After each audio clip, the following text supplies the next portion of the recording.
Hello बच्चों, कैसे हैं आप सभी।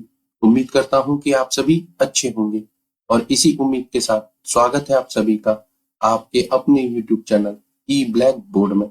यहाँ हम सभी सब्जेक्ट सिखाते हैं बहुत सरल तरीके से। तो देर न करते हुए चलिए वीडियो को शुरू करते हैं।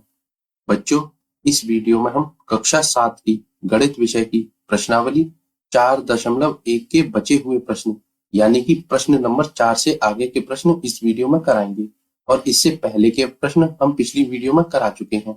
यदि आपने अब तक वह वीडियो नहीं देखी तो नीचे डिस्क्रिप्शन में उसका लिंक दिया है, आप वहां से उस वीडियो को देख सकते हैं या हमारी चैनल की प्लेलिस्ट में जाकर अपनी पिछली सभी एक्सरसाइजों को भी देख सकते हैं। ठीक है, तो चलिए इसे शुरू करते हैं। देखिए, प्रश्न नंबर 4 क्या है, निम्नलिखित कथनों के लिए समीकरण दीजिए। अच्छा, देखिए यहाँ कुछ कथन दिए हुए हैं, हमको उन्हें समीकरण में बदलना है। बहुत आसान है, एक दो सीखेंगे ना तो आसानी से पूरी एक्सरसाइज को ही सीख जाएंगे। जैसे पहला है समीकरण x और 4 का योग 9 है। अच्छा, देखिए हम इसे थोड़ा थोड़ा करके सीखेंगे।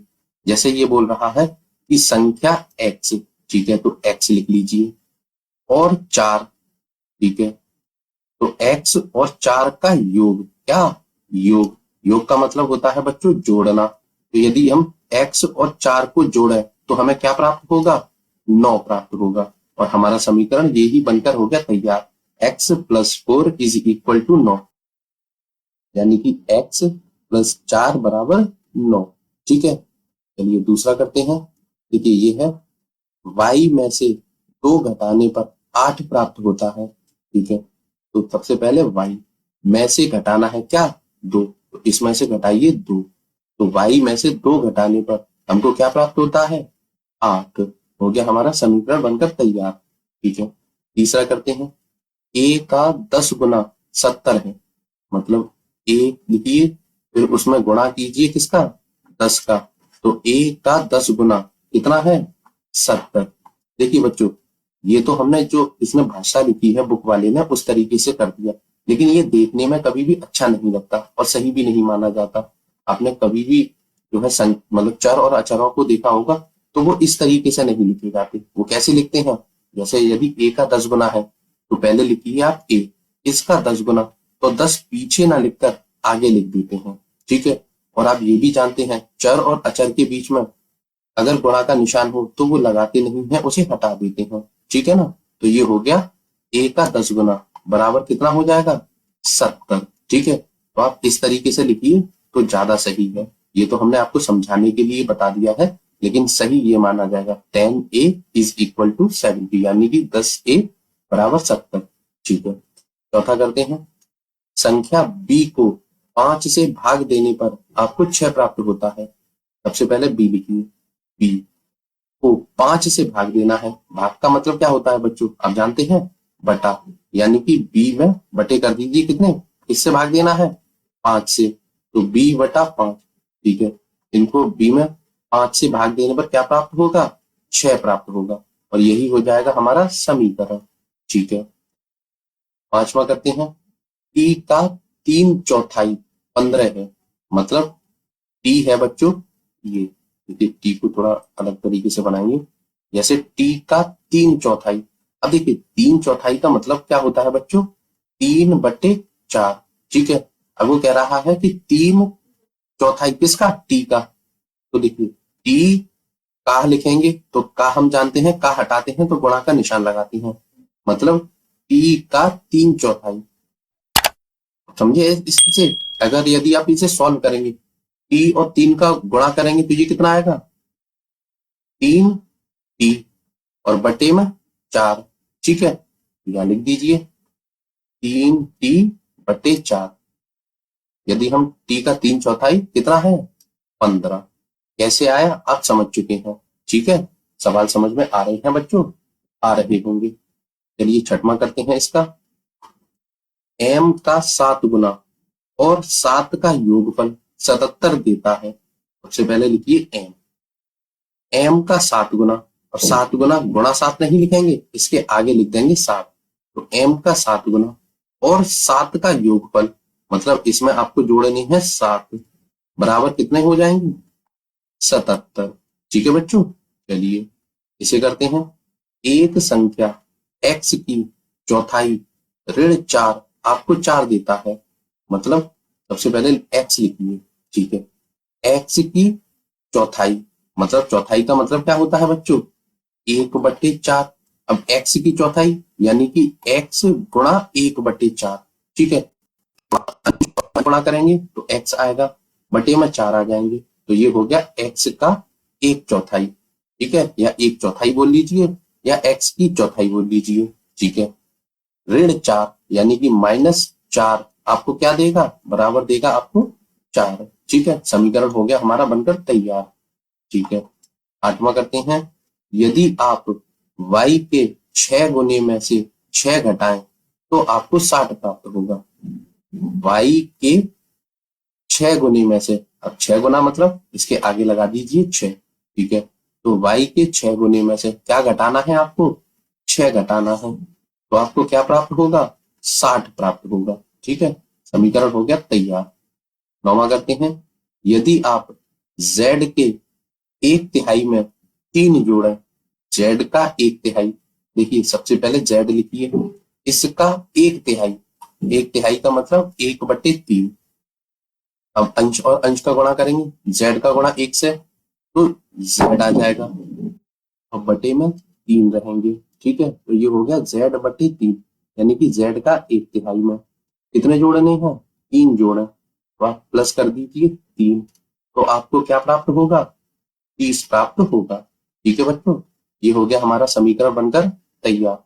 अच्छा बच्चों, एक बात बताइए, सवाल तो आपको समझ में आ रहे हैं और वीडियो पसंद आ रही है? यदि वीडियो पसंद आ रही है तो प्लीज इस वीडियो को लाइक कर दीजिए और चैनल को सब्सक्राइब करना बिल्कुल मत भूलिए। बताएं मैं सब क्यों बोल रहा हूँ?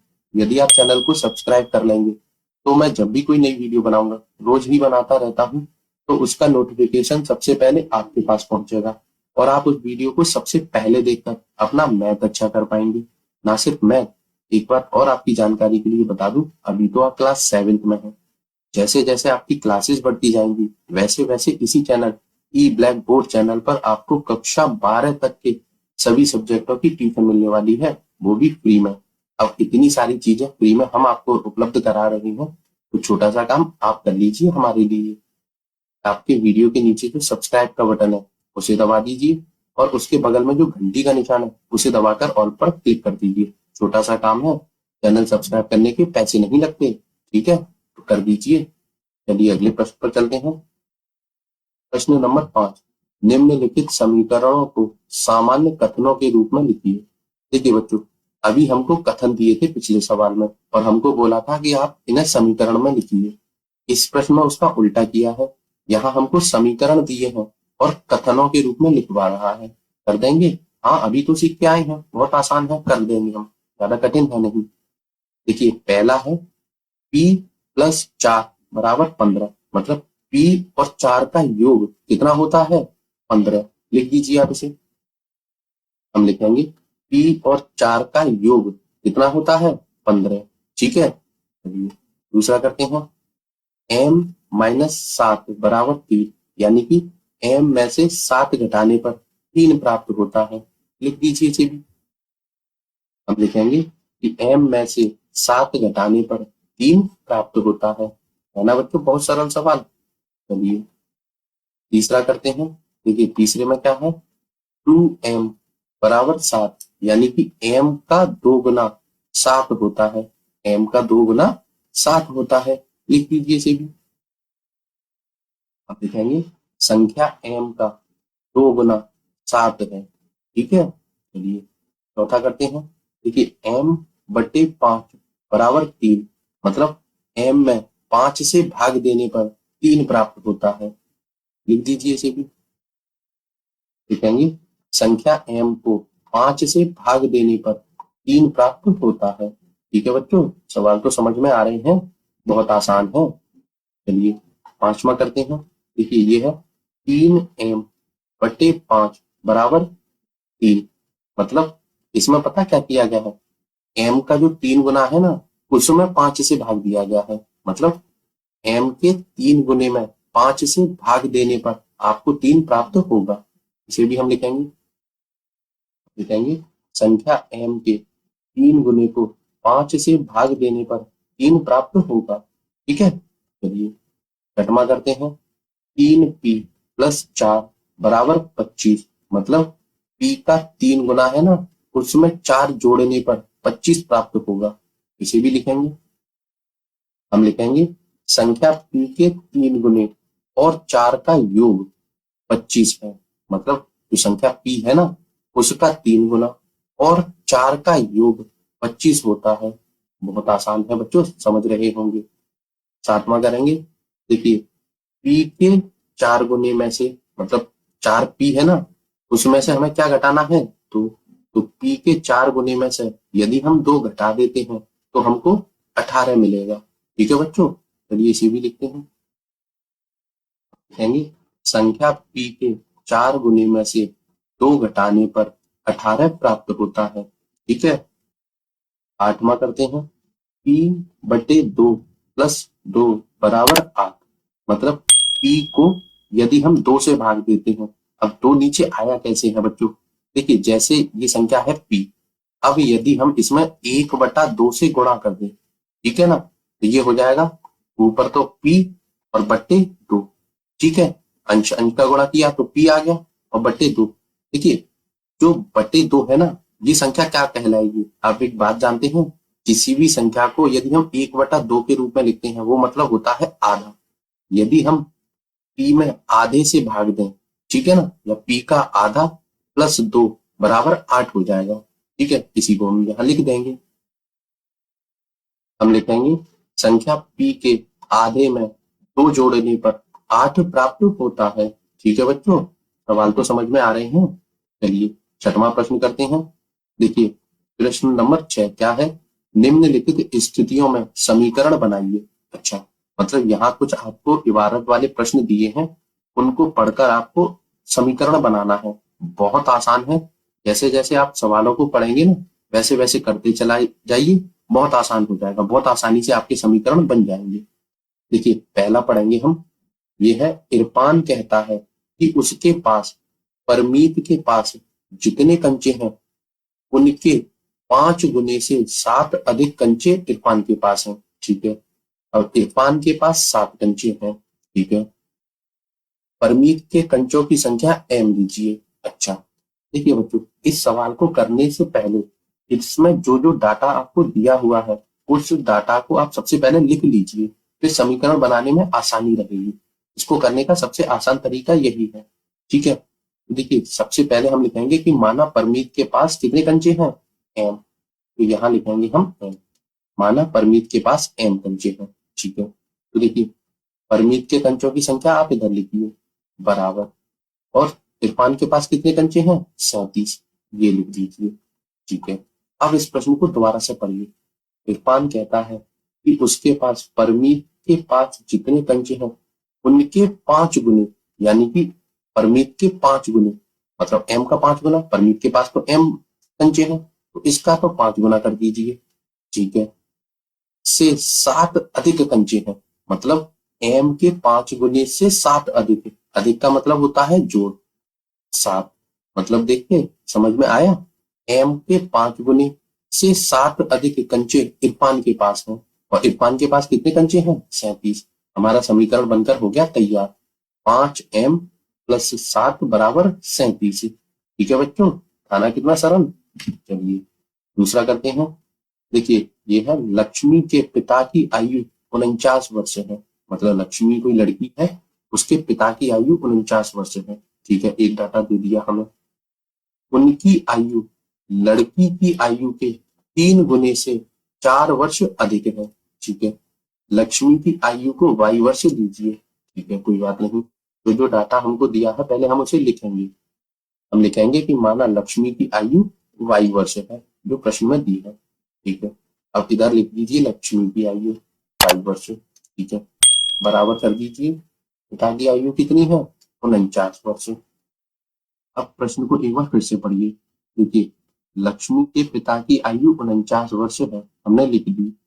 उनकी आयु लड़की की आयु के 3 गुने, मतलब लड़की की आयु जो है y वर्ष है उसका 3 गुना, 3 गुना मतलब इसके आगे 3 लगा दीजिए, हो गया इसका 3 गुना।